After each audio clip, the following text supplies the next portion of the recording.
Good morning, everyone, and welcome to your Week 5 Monday Morning Breakfast Bite. This week, we have the midterm due. It opens on Thursday and closes on Sunday at 11:55 p.m. So, guys, please mark your calendars. It is in the My Courses calendar, but mark your personal calendars so you don't forget it. Now, with that said, this week we are studying a new topic. We are talking about the import and export of technology, a very important topic, particularly for your profession, since in fact you are in the technology related field, which is why you're taking this class, Cyber Law. Now, I have a PowerPoint. It's only 7 slides long, well actually 6 slides long, and it just covers the basics regarding the laws that affect the import and export of technology. And this is a really hot topic, and we're not just talking about it from a cybersecurity standpoint, we're talking about it from a national security standpoint, really. And we're talking about also from a marketing and business perspective as well, because you don't want your technology leaked to somebody else that can be a competitor, whether it's within the country or outside the country. But when we talk about the import and export of technology, we are talking about the import and export of technology from our country out to another country or into the United States. Now, generally we're focusing on the export of technology, and we have certain laws that have to do with that particular item. We have the Arms Export Control Act you need to be aware of. You have the International Traffic in Arms Regulations, which are the regulations that support the Arms Export Control Act.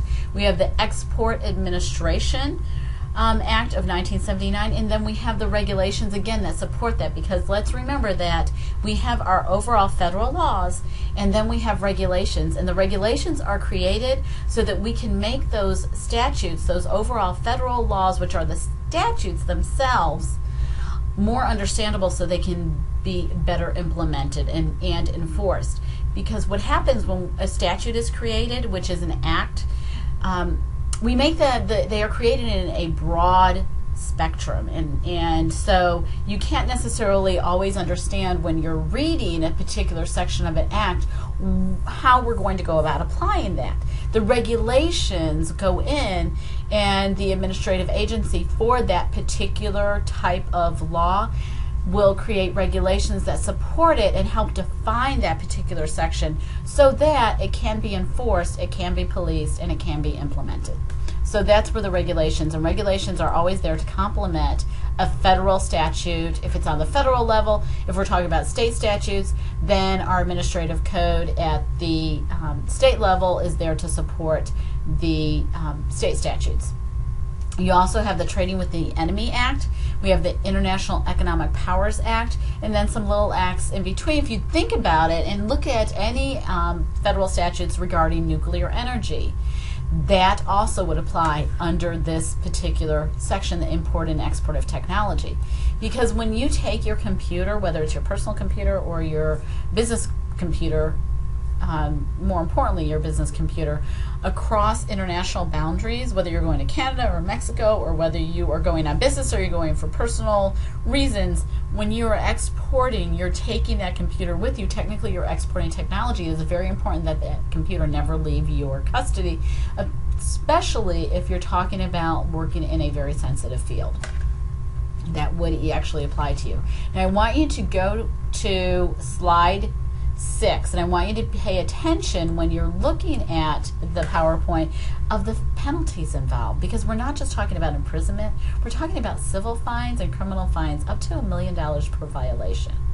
So, and a per person maximum sentence of 10 years in prison for violating any of these statutes and or laws. And it's also important to note that if you are doing business, even if you're doing business with an entity within the United States, if you have to know who their end user is. So if someone is purchasing products from you that are technology based, and then you know that they're selling them to someone else in another country, and maybe it's on our prohibited sales list, so you can't even sell. We could not sell directly to anyone in that country or to that country. Neither can any of your customers. So if you know that the customer is going to be selling it outside the country to a country or to an individual in a country that's on our prohibited list, then you would still be in violation of the law. So you actually have to question your customer about that. Are you going to be transporting the product outside the United States? Are you going to be selling it outside the United States? Are you going to be giving it outside to anyone outside the United States? Those questions actually have to be answered. So think about that when you're studying the material. Sorry, I'm so serious. It's a serious topic, obviously. If you have any questions, feel free to give me a call. Study from your previous quizzes.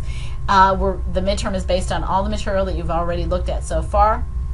Open book, open note, open PowerPoints, whatever you need, but remember that the supplemental materials are fair game as well.